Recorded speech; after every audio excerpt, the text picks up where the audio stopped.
السلام علیکم ناظرین اکرام، نئی ویڈیو میں آپ کو خوش آمدید کہتے ہیں۔ فارم 47 پہ کھڑا کیا گیا نظام ہر معاملے میں جال سازی کر رہا ہے۔ 25 کروڑ عوام کے مستقبل سے کھیلا جا رہا ہے جال سازی کے ذریعے، اور جال سازی ایسی ہے جس کے بہت دور رس نتائج نکلیں گے پاکستان کے لیے۔ 25 کروڑ عوام کے مستقبل کے لیے جو فیصلے کیے جا رہے ہیں، ان سب فیصلوں کی بنیاد جال سازی رکھی گئی ہے۔ صرف بیانیہ بنانے کی خاطر تمام اعداد و شمار کو تباہ و برباد کیا گیا ہے۔ پاکستان میں سرمایہ کاری کا گراف اگر آپ دیکھیں تو خان کے بعد یہ لائن آپ کو مسلسل نیچے جاتی نظر آئے گی۔ 2008 میں جب پیپلز پارٹی کی حکومت آئی تو عالمی کساد بازاری یعنی ریسیشن آ گیا۔ اگر معیشت تب خراب ہوئی یا انہیں سنبھالنے میں مسئلہ ہوا تو سمجھ آتا ہے کہ پوری دنیا میں ریسیشن آیا۔ پھر خان کے دور میں 100 سال کی سب سے بڑی وبا آئی، کووڈ وائرس۔ خان نے اس دور میں بھی معیشت چلا کر دکھا دی۔ جبکہ نون لیگ کی حکومت 2013 سے 17 تک رہی، اس دوران کوئی عالمی وبا نہیں آئی، بلکہ امریکہ اور ایران کا معاہدہ ہوا، جس کے بعد تیل کی قیمتیں بہت نیچے آئیں۔ اب بھی ہر چیز سٹیبل ہے، کوئی زلزلہ کوئی طوفان نہیں آیا، مگر پھر بھی تباہی ہے۔ جو اقتصادی سروے انہوں نے جاری کیا ہے اس پر بی بی سی نے ان کی خوب کلاس لی ہے۔ بی بی سی کہتا ہے کہ پاکستانی حکومت کی طرف سے جاری کردہ اقتصادی سروے کے مطابق معیشت میں کلیدی کردار کے حامل زراعت کے شعبے میں موجودہ مالی سال کے دوران شرح نمو 1% سے بھی کم رہی، لیکن حکومتی اعداد و شمار میں بتایا گیا کہ زراعت کے شعبے میں ½ شرح نمو کی وجہ سے پولٹری اور لائف سٹاک شعبے میں ہونے والی معاشی ترقی ہے، جبکہ بڑی فصلوں کی پیداوار میں نمایاں کمی واقع ہوئی ہے۔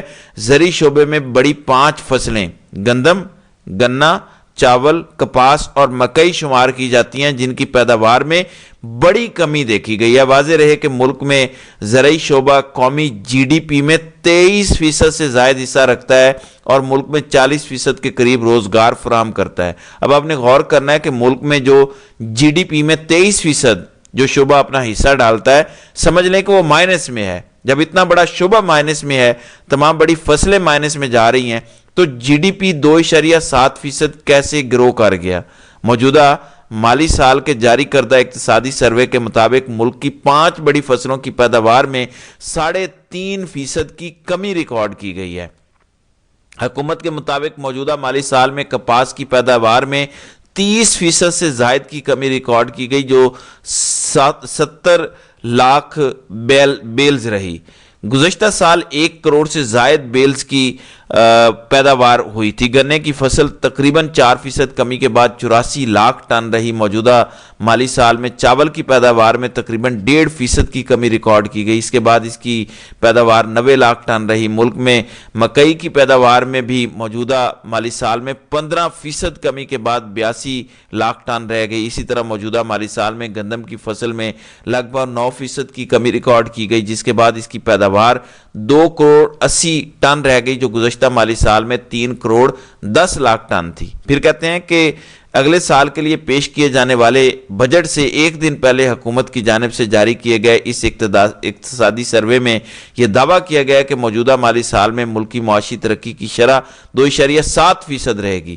حکومت نے اس بنیاد پر معاشی ترقی کا دعویٰ کیا ہے کہ اس کی پالیسی اور سخت ماحولیاتی اقدامات نے ملکی معاشی شرح نمو کو ترقی کی راہ پر گامزن کیا ہے، جو 2 سال پہلے منفی تھی، اور گزشتہ مالی سال میں اس میں معمولی بہتری ریکارڈ کی گئی۔ تاہم بعض ماہرین نے اعداد و شمار پر سوالات اٹھائے ہیں۔ مشیر اور وزیر خزانہ خرم شہزاد نے بتایا کہ گزشتہ 3 سال کے عرصے میں دنیا بھر میں پیداوار میں کمی دیکھی گئی، مگر پاکستان میں پیداوار بڑی اور مہنگائی میں کمی آئی۔ انہوں نے کہا کہ زرعی پیداوار میں گراوٹ کی کئی وجوہات ہیں، جیسے پانی اور بارش میں کمی۔ اب یہ بہانے جتنے مرضی بنا لیں، واضح رہے کہ موجودہ مالی سال کی پہلے 3 سماہی میں ملکی شرح نمو اوسطاً 1.5% رہی، تاہم حکومت کی جانب سے کہا گیا کہ موجودہ سال کی آخری سماہی میں ملکی شرح نمو 4% زائد رہے گی، جس کی وجہ سے پورے سال کی مجموعی ملکی شرح نمو 2.7% رہے گی۔ اب یہ یہاں پر دیکھیں کتنا بڑا فراڈ ہے۔ پورا سال یعنی 9 مہینے جو ملک کی ایوریج شرح نمو ہے وہ 1.5% ہے، اچانک اس کو پر لگ جائیں گے اور یہ 4.5 سے 5% تک گرو کرے گی، آخری 3 مہینوں میں کیسے کرے گی؟ فصلیں ساری آپ تباہ کر بیٹھے ہیں، انڈسٹری آپ تباہ کر بیٹھے ہیں، ایکسپورٹ آپ تباہ کر بیٹھے ہیں، روزگار آپ نہیں کریٹ کر پا رہے، امپورٹس آپ نے روکی ہوئی ہیں، آپ کسی جگہ پیسہ لگا ہی نہیں رہے، پی ایس ڈی پی آپ نے روک کے رکھا ہوا، تو کیسے ہو جائے گی 5.5-6% گرو؟ اور یہ ہے وہ چونا جو فارم 47 کا آپ کو لگایا ہوا ہے۔ پاکستان میں معیشت کے ماہرین کے مطابق حکومت کا یہ دعویٰ زمینی حقائق سے مطابقت نہیں رکھتا، اور بی بی سی بھی لکھ رہا ہے کہ پلاننگ کمیشن آف پاکستان کے سابقہ ڈپٹی چیئرمین ڈاکٹر ندیم الحق نے بی بی سی کو بتایا کہ حکومت کے جاری کردہ اعداد و شمار کی ساکھ پر ایک بہت بڑا سوالیہ نشان ہے۔ انہوں نے کہا کہ پہلی 3 سماہیوں میں گروتھ کم رہی اور حکومت نے چوتھی سماہی میں اسے کھینچ کر شرح نمو کے اعداد و شمار کو اوپر ظاہر کیا۔ انہوں نے کہا کہ اسے جادوئی کہا جا سکتا ہے کہ اچانک سے نمبرز کو اتنا زیادہ دکھایا جائے۔ تو سمجھ آ رہی ہے کہ یہ کس طرح چونا لگا رہے ہیں، اور اسی طرح کے چونے انہوں نے آپ کو الیکشن میں بھی لگائے ہیں۔ پھر ماہر معیشت ڈاکٹر اکرام الحق بھی ان اعداد و شمار کی ساکھ پر سوال اٹھاتے ہیں، کہتے ہیں کہ 3 سماہیوں میں ملکی گروتھ کم رہی اور چوتھی میں اس سے زیادہ ظاہر کیا گیا ہے۔ انہوں نے کہا کہ ابھی اس مالی سال میں کچھ دن رہتے ہیں اور شرح نمو کا نمبر بھی 11 مہینوں پر مشتمل ہے۔ انہوں نے کہا کہ جب یہ مالی سال مکمل ہو جائے گا تو امکان ہے کہ ملکی شرح نمو کا نمبر 2% یا اس سے کم ظاہر کیا جائے گا۔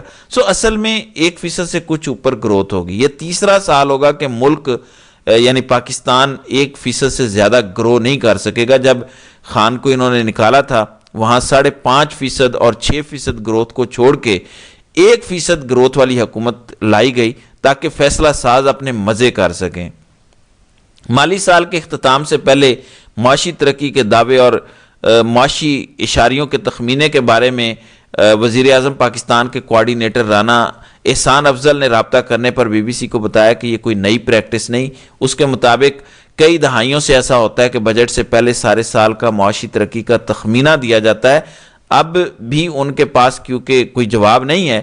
اب میں ڈان کا بھی آپ کو بتا دیتا ہوں، 4 ماہرین سے یہ سوال پوچھا گیا ہے اور انہوں نے اس کا جو ہے وہ بتا دیا ہے کہ بڑے پیمانے پر جو ہے وہ صنعتی پیداوار جو ہے وہ سکڑ چکی ہے، زراعت ہماری جمود کا شکار ہے، معاشی جو مویشی پالنے کے اعداد و شمار انہوں نے دیے ہیں وہ بھی جھوٹ پر مبنی ہے، اور جو عوامی فلاح کا یہ عکاس نہیں ہے، کیونکہ لارج سکیل مینوفیکچرنگ میں جو ہے وہ بڑی شدید کمی واقع ہوئی ہے، گھریلو طلب میں کمی ہوئی ہے، درآمدات پر پابندیاں ہیں، مہنگی توانائی بنیادی مسائل ہیں۔ پاکستان کو مینوفیکچرنگ کا رخ درآمدات کی جگہ لینے والی اسمبلی ماڈل سے ہٹا کر برآمدات پر مبنی مسابقتی اور صنعتوں کی جانب موڑنا ہوگا۔ اب یہ ٹیکس کس طرح لے رہے ہیں؟ عام عوام سے، تنخواہ دار طبقے سے ٹیکس لے رہے ہیں، آپ کی بینک ٹرانزیکشنز پر بھی ٹیکس لگانے جا رہے ہیں، اپنا پیسہ نکالنے پر بھی اتنا زیادہ ٹیکس یہ کرنے جا رہے ہیں۔ تو یہ 2 میں نے آپ کو موٹی موٹی چیزیں بتائی ہیں کہ یہ کس طرح جھوٹ پر کھڑی عمارت ہے کہ گروتھ 1% ہے،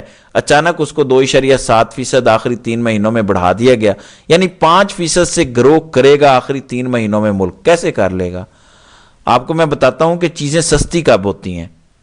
ظاہر ہے جب طلب ختم ہوتی ہے، طلب کب ختم ہوتی ہے؟ 2 صورتوں میں۔ فار ایگزامپل مرغی کی طلب ختم ہوتی ہے اگر اچانک بہت زیادہ گوشت لوگوں کے گھروں میں آ جائے، جیسے بڑی عید پر طلب کم ہو جاتی ہے، یا مرغی کی طلب کم ہوتی ہے کہ برڈ فلو وغیرہ آ جائے اور لوگ کھانا چھوڑ دیں، طلب کم ہو جاتی ہے تو قیمتیں گر جاتی ہیں۔ پاکستان میں جو مہنگائی بڑھنے کی شرح کم ہوئی ہے اس کی صرف ایک وجہ ہے، لوگوں کی قوت خرید ختم ہو چکی ہے، لوگ اب مزید پیسہ خرچ نہیں کر سکتے ان چیزوں کی خریداری پر، اور یہ وجہ ہے جس کی وجہ سے چیزوں کی قیمتوں کے بڑھنے کی رفتار تھوڑی سی کم ہو گئی ہے، اس کے علاوہ کوئی وجہ نہیں ہے۔ یہ میں نے آپ کو اس لیے سارا تفصیل سے بتایا کہ یہ جھوٹ پر کھڑا ایک نظام ہے اور یہ آپ کو دھوکہ دے رہا ہے۔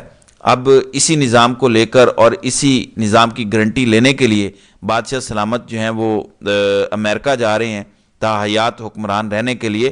آپ نے ایک چیز پر غور کرنا ہے کہ کیوں ہم احتجاج کی بات کر رہے ہیں۔ یہ شخص امریکہ جا رہا ہے، وہاں جا کر یہ پاکستان کے تمام اہم ترین منرلز، معدنیات ان کا سودا کریں گے، گارنٹیاں دیں گے، وہاں پہ بدلے میں صرف مانگیں گے کہ مجھے حکومت میں رہنے دیا جائے، جو میرے 5-10 سال ہیں مجھے یہاں حکومت کرنے دی جائے پاکستان میں۔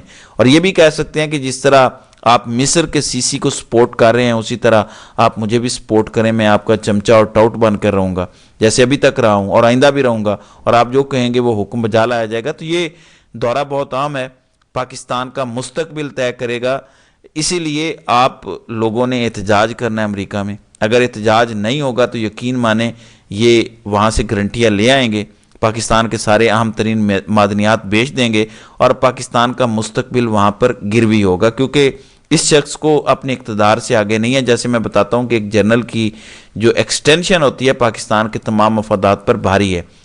اسی سلسلے میں کہ خان روک نہ سکے امریکہ میں احتجاج جو روکنے کی کوشش ہو رہی ہے، اور پاکستان میں جو عمران خان نے احتجاج کا کہا ہے، تو خان سے تمام ملاقاتیں بند کی گئی ہیں۔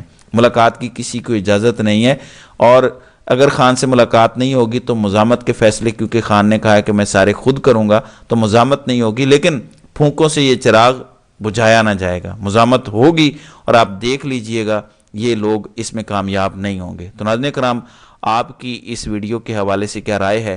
آپ اپنی رائے کا اظہار کامنٹ سیکشن میں ضرور کیجئے گا۔